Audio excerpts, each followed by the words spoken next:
এই যে পাশের ছবিটি দেখতেছেন, এটা হচ্ছে গাজার ছবি।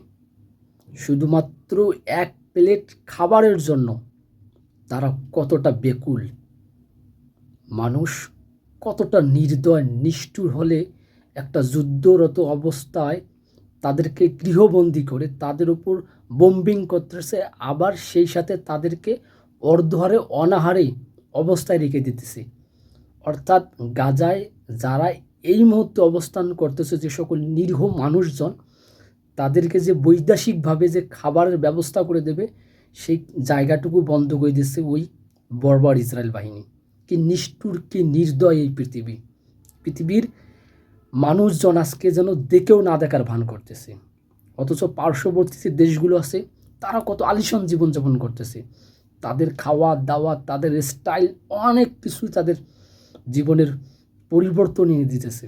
কিন্তু পাশেই যে ইসরায়েল বাহিনী, যে গাজার উপর নির্মম নিষ্ঠুর নির্দয় অত্যাচার চালাছে, এটা যেন মানুষ দেখেও না দেখার ভান করতেছে।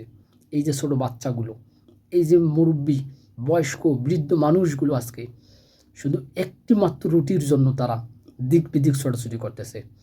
কত শত মানুষ খেয়ে না খেয়ে অনাহারে যে মৃত্যুবরণ করছে, তার সঠিক হিসাবটা কিন্তু এখন পর্যন্ত আমাদের জানা নেই।